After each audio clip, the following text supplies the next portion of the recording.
Social media was created so we were able to share experiences with the world and the result become closer. This, unfortunately, cannot be further from the truth. It only pulled us apart, focusing on our differences and hyper analyzing everything and attacking people who are different from us. Due to the high rate or high number of people online and using social media, it's important to acknowledge how to deal with cyberbullying and harassment online, especially when it comes to being a young teenager online and navigating the online web by yourself. It's scary out there.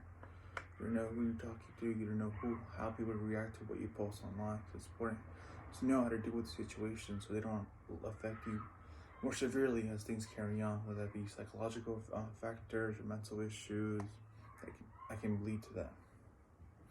Firstly, I'm focused on the false narrative social media creates. The young teens are so focused on being liked, they forget their online life on social media. It's not reality.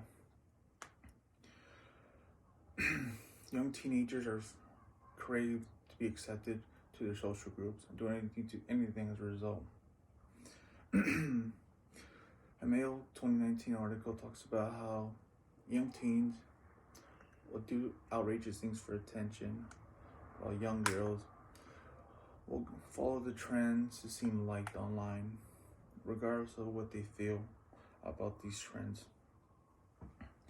As well as the UGA article talks about how 44% of the people online are constantly on social media. 97% of those are spend more than 8 hours a day on social media, which is absolutely insane. This takes a psychological factor. It takes a psychological toll on these young teenagers. According to a Mail 2019 article, if you spend more than 3 hours a day on social media, you are going to face some kind of a mental issue as a result, whether it be anxiety, depression, self-assault, low self-esteem, and self-imaging problems. And bullying. Bullying is another huge problem online. Why is bullying so rampant online? The reason being is there are no real consequences to bullying online. People can post what they want because they don't see how the other person reacts. This is also a result of lacking social skills. While online you focus on more indirect communication compared to face-to-face where it's more direct communication. When you say something online, you don't see how the other person reacts. There's no retaliation on their part that can hurt you in any real manner. While bullying is impossible to avoid online, it is important to know there are solutions to these problems. How do you solve the false perception online social media creates, the bullying you may face online? It's by understanding there is an issue there to begin with. Reaching out to an adult you may trust, or even if you're an adult yourself, reaching out to young teenagers, young kids you know who may be struggling with, their online life because they're being attacked or maybe being bullied online.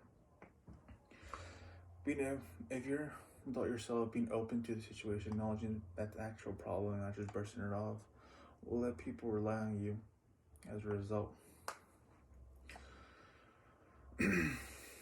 We want to create solutions. We want to be able to be an open book to these young children and young teenagers because we don't want them to be alone.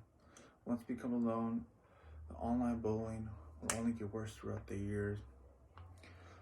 Being constantly harassed can lead to low self-esteem, self-image problems like I talked about earlier. Lastly, you want for someone you care about.